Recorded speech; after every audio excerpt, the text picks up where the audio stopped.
Okay, time for our little one shot here. Kenmoto, you alongside Cyndane were given the task of stealing the Celestial Keys of Auchteron from the hapless party that you infiltrated while you were in Darkholm. You succeeded in your task alongside Cyndane. After Mood was killed during the battle with the Skeledor, you looted a key from her chest. You stole another from Ragnar's bag, and you have yet a third impaled within your own chest. Um, and then, after stealing a scroll of teleport, you abandoned your party, and you find yourself now alongside Cyndane outside the human capital of Kaidamar. And while this is a human city, you are aware that deep beneath the Temple of Auchteron, where this campaign began, lies the Mind Flayer stronghold of the Grimdark. And it is to this darkness that you will return and fulfill your mission by delivering the keys to your overseer, Benrun. Now, with this in mind, um, I would presume that you teleported directly into the Temple of Auchteron. That was the plan. Asking with Zindane, it was essentially a collective between us to make sure that we got there securely. So Okay. And as this was a place that you were familiar with, I did roll a dice. Um, it was a very easy roll, though. You successfully teleport into a room that Smokey would recognize as the room that the party sat down with to speak with Benrun for the first time. You appear in a dimly lit meeting hall. There's no windows, but there's a long table. All the chairs, though, are empty. However, as you appear, you hear a small chime. It seems like you've tripped some sort of magical alarm by appearing in the room. Cyndane looks at you uncertainly. This is the right place. I'm gonna look at Zindane and say I'm quite sure exactly this is where we need to be. We just need to be cautious just in case. And I'm gonna basically try to cover my chest up a little bit to make sure that the key isn't exposed at all. Great. Okay, you wanna hide the key. Um, yeah, with your heavy traveling equipment, there should be no issue. Cyndane does note that you do this. Um, She doesn't say anything to you, though. You linger for a moment in this room, and the door at the far end of the hall slides open, and a man wearing the shining armor and the regalia of the Twilight Guard enters the room. You recognize him instantly as Ben Run, a mind flayer disguised as the captain of the Twilight Guard. He looks you up and down, and he looks at Cyndane, and there's more scorn when he looks at her, but he addresses you, and he says, "You've come to report." I we have a few of what we need. If we could perhaps go into another room to talk more about it if we can. He closes the door. He says, "This room is warded against scrying. There's no listening ears. If you have what you've been sent for, show me." I'm gonna ask Zindane, basically look over there and say, show him, and then I'm gonna expose my chest while she's pulling out the other two keys that she has. Great. Let me double check something real quick here. Should have opened my D&D outline before we started, but I didn't.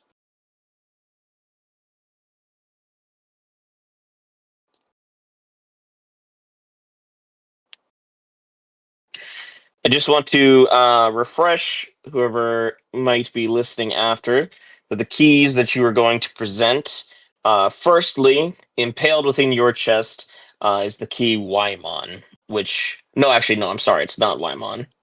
The Wymon is set on the table by Cyndane. It is the white key. It was previously embedded in the now deceased Mood. The one in your chest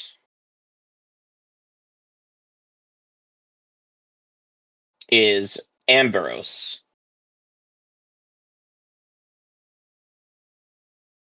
right? Is that correct? No, Yeah, it's that's not the one with correct. the. No, it's Oh, no. I'm sorry, it's not. It's the silver key. Silver key. Silveros is the key embedded in your chest. I don't know why I didn't update this here in the note, but it is the one that you possess. You also set the red key, crimson, onto the table. Uh, Ben Run comes over, and he picks up the white key. He turns it over in his hand. He glances at you, and he says, "How did that happen?" He nods to your chest. well, so for some reason, I'm gonna point. Did we see the eye moving around at all on the key that Mood had? You do see the eye. The eye is rolling frantically I'm gonna in Benron's hand.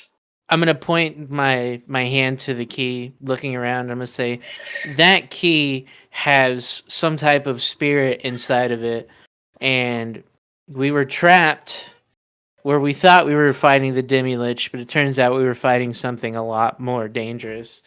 But I tried to shove that key into my chest to hopefully, you know, find the rest of the party so we could get out. However, that key is a liar and tried to embed itself into my mind. So do be careful with that. But to save myself from bleeding out, I shoved this key and I'm going to point at my chest, into my chest. And there is no spirit embalmed within that one. Oh no, no, not this one. No, this one just is basically stopping me from bleeding. This key But must that be trapped by the Archmage Auchteron. He has many tricksome spells he has used to shield these from our sight. We will have to examine this carefully before we make use of it.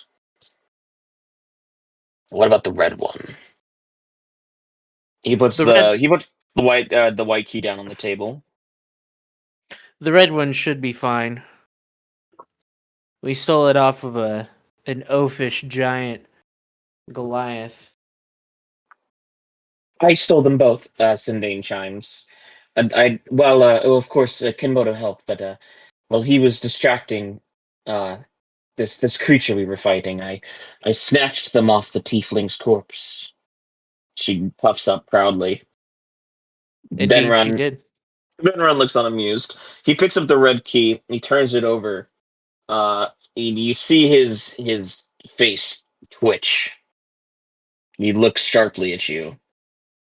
He says, "You trying to pull one over on me?" I'm gonna look puzzled and look at Zindane and say, "No, we grabbed those off. Well, she grabbed those off of the tiefling's body. This one in my chest, I know works."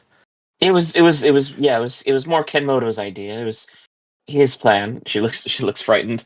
Um, Benrun he takes the red key and he holds it between both his hands and he squeezes and you see the key bend, and he folds it, just like it was a piece of paper, just crumples it and he drops it on the table. He says, "This is the fake." I'm gonna look at Zindane and say, "You couldn't have checked that before we got here." I I did check it.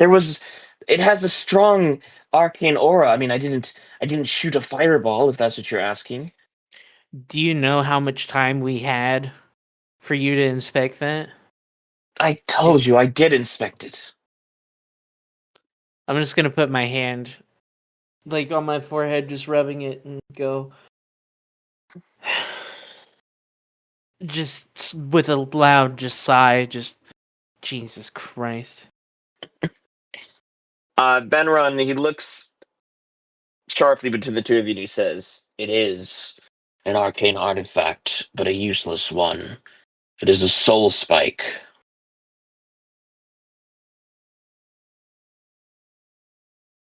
A soul spike. Does that mean that that one also had something inside of it, or It did, but it's empty now. Soul spikes capture the souls of those who carry them when they die. However, it is not a method of self-preservation. The soul will have transferred ownership to whoever created this thing. It seems your tiefling friend has met a more terrible fate than death. Oh, well, I guess it sucks to suck. Cyndane sniffs. No, great loss. He says, I would be less optimistic if I was the two of you. There are other forces at play. It concerns me that the two of you were so easily duped by this phony key. Where could the real one be, I wonder?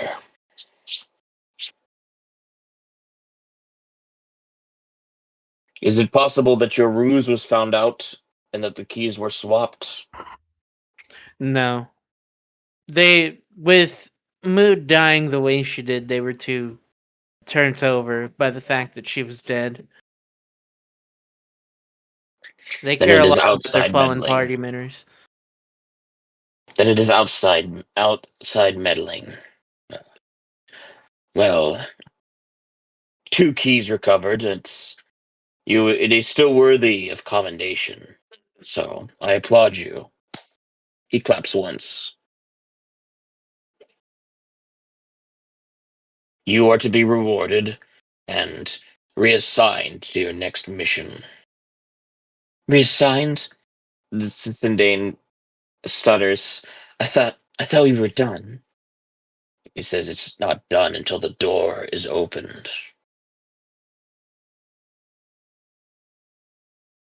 Cyndane kind of shrinks into herself at this. Now, Benren grabs the two keys that sorry, he leaves the crumpled soul spike and he takes the white key, and he stows it into his coat pocket. He says, "If you're ready, I will take you below." I'm gonna cover my chest back up and say, "Let's go."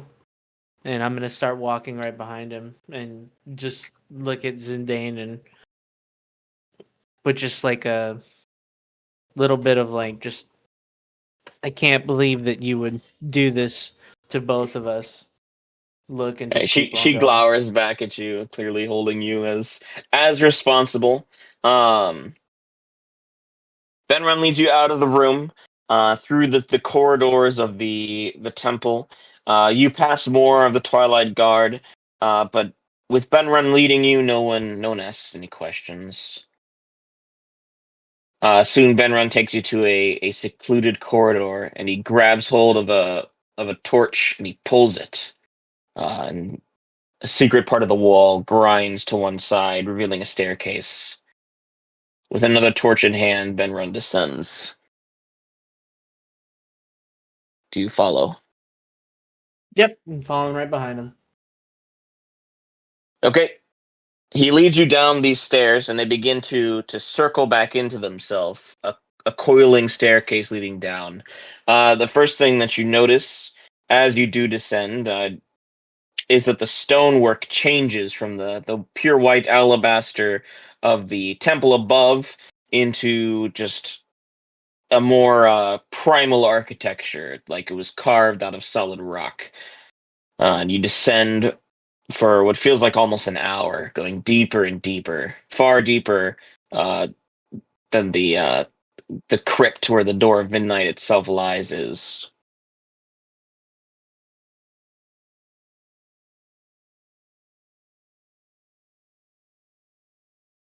And soon after, you emerge onto a narrow shelf running along the cliff face, and you stare out into this sinister looking pale city that is subterranean and kind of, it almost has a soggy look to it as all the rocks are melting into themselves, and this ethereal light is bleeding through windows, and you can hear the ringing of hammers, and the shouts of voices in a language you don't recognize. Uh, And Benrun, as he walks before you, you see his disguise sheds. He grows 2 feet taller. Tentacles spill out from his mouth. Uh, Even then, he's still garbed in this kind of righteous armor, but it is a mind flayer who is now leading you.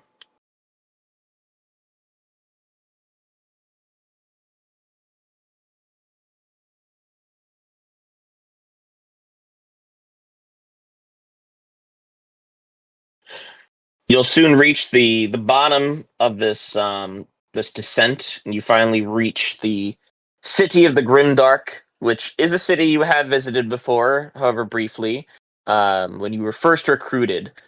Um, you take note that it seems like that this is less of an army camp and more of a true city, just filled with mind flayers. They're everywhere, and they're doing things that are would seem relatively mundane for mind flayers, washing laundry,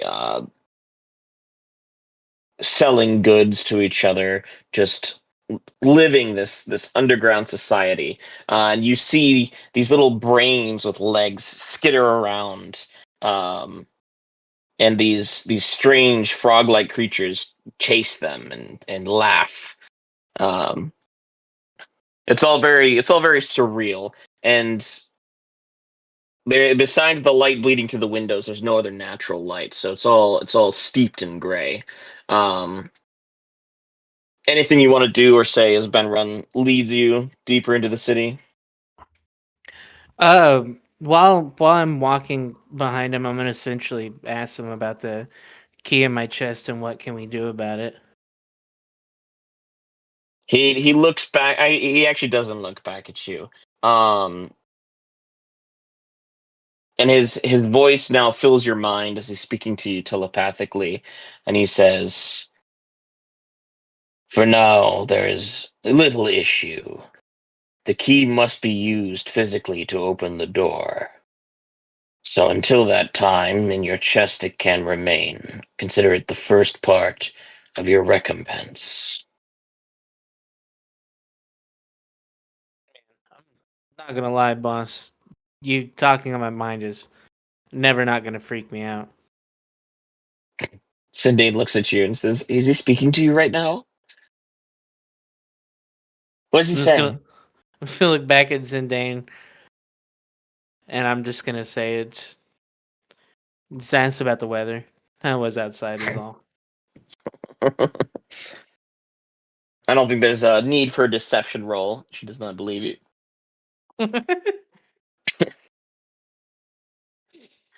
As for what comes next, Benrun continues in your head. Our physicians will examine you and see what can be done. You are an important asset to us, Kenmoto, and we don't let assets go easily, as your companion knows. Cyndane looks down. Hmm. Some more important than others, I would assume. Quite. Um, it becomes clear that he is leading to you toward this great central structure that dominates the entire city. It rises so high above the rest of the structures that it actually connects to the roof of the cave far above, and you get the sense that it might be conjoined with the temple overhead. Um, and if there's nothing else, you will indeed be led into it. Yeah, there's nothing else. That was the only thing that I was curious about. I guess we'll just keep on going.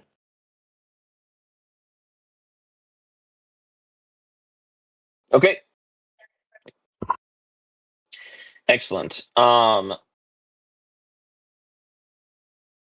So you were soon brought to the base of this temple, and you were led up the stairs. Here you see more of a military presence, mind flayers in armor and with spears. More of those brain things, some of them on leashes.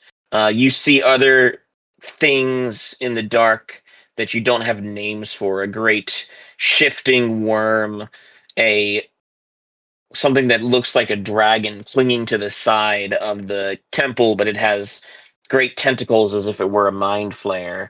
Um, other things you can't describe. It's all very strange. There's an aura that penetrates your mind and fills it with a thick fog. The sensation that permeates across this hellish place is anticipation.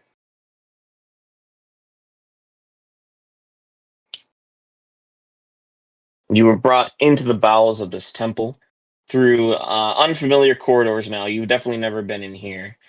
Deeper and deeper still. You don't know where you're being led.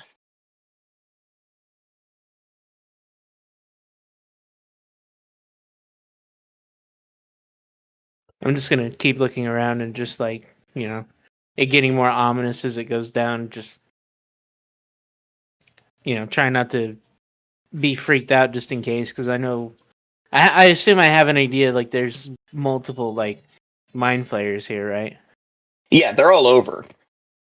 And so it's just seeing them. Like, it doesn't freak me out, but the fact that I'm going to an unknown place, is kind of like, ugh. I don't know whether to be scared or thankful that I'm going this way. Okay.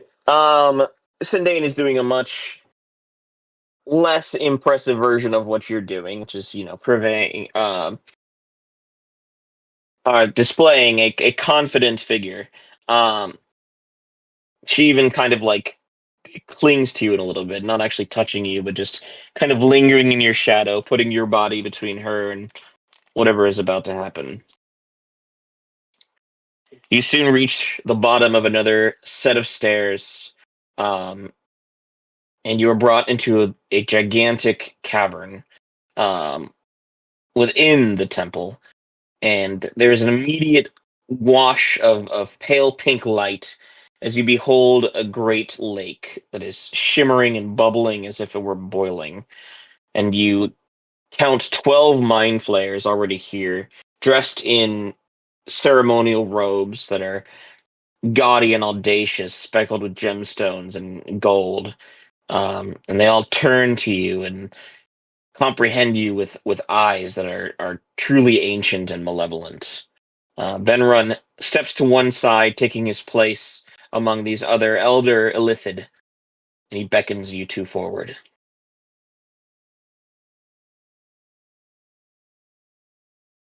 Yep, I'm gonna walk forward then. All right, Cyndane joins you, shivering, and Benrun's voice fills your mind once again. We seek knowledge. We seek future.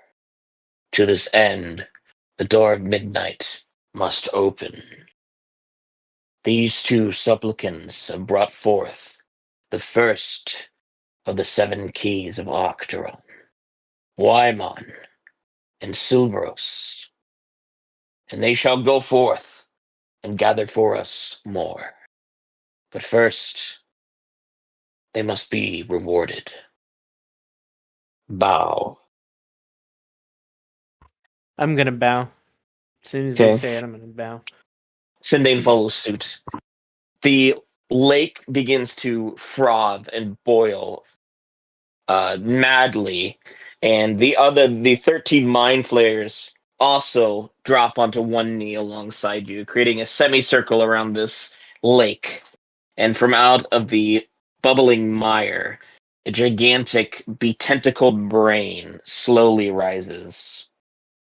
It's oozing black pustules. It's frothing. You can almost see its thoughts flashing across its surface in bright colors. Its tentacles splash in the water like 1,000 wriggling serpents. And its voice enters your mind. You stand before perfection. You stand as chosen.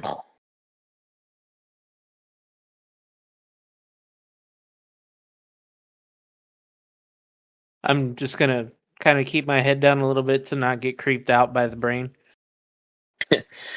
The tentacles writhe under the surface of the water, and they approach the edge of the lake, drawing closer to you.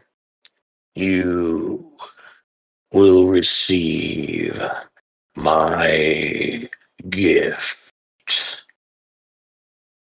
Two tentacles rise out of the water, one in front of both of you, and they turn and they unravel and they reveal, writhing in a sucker each, is a squirming creature, tiny insectoid. Its jaws open and close hungrily. I'm just gonna look kind of puzzled, but not like openly. It's gonna be more of like a shocked eye, like, oh, okay. Cyndane beside you begins to panic. She says, "What? What is this? What's happening?" She tries to rise, but Venron grabs her by the shoulder and forces her back down. His voice fills your head again. "You will be remade in our image, perfected, servants of the Eternal One. Relax." Ken Moto's gonna just have like the biggest sigh and kind of just accept. I'm assuming we're still bowed, right? Like there's no reason to Yeah. get up. Well, Cyndane tried and she got pushed back down. Yeah, I'm just gonna stay bowed down and I'm just gonna accept whatever happens. Okay. Cyndane starts to scream and writhe, and three of the mind flayers hold her down, and a gag is tied around her mouth, and her struggles are quickly quenched. The tentacle in front of her gets closer, and you see the insectoid thing jump onto her face. It scurries around her as her eyes roll in terror, and then it plunges itself straight into her eye. And you watch as it burrows into her head, and her head jerks back. She begins to froth at the mouth. She convulses for a minute, and then sinks to the ground. The mind flayers let her go. She's either unconscious or dead. I'm I'm gonna speak up and I'm gonna say, just is this gonna kill me? It will destroy your worthless flesh and It, replace it. is there any other way, or is this the only way?